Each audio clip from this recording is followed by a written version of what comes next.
Hey there, pioneers! Here's how to bioscan the Hammerhead in Subnautica 2.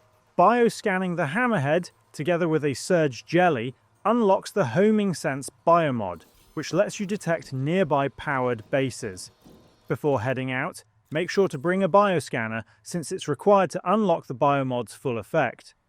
Starting from your life pod, swim north at a heading between 15 and 30 degrees on your compass.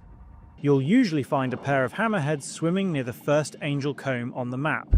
A confrontation with them is usually unavoidable, so quickly pull out your bioscanner and scan one before backing away. Don't worry if you take a hit or two, they don't deal much damage. After completing the scan, return to your base and interact with your biolab to view or equip your newly unlocked Homing Sense biomod. And that's all of it. If this video helped, please leave a like or comment and subscribe to the channel for more straightforward guides.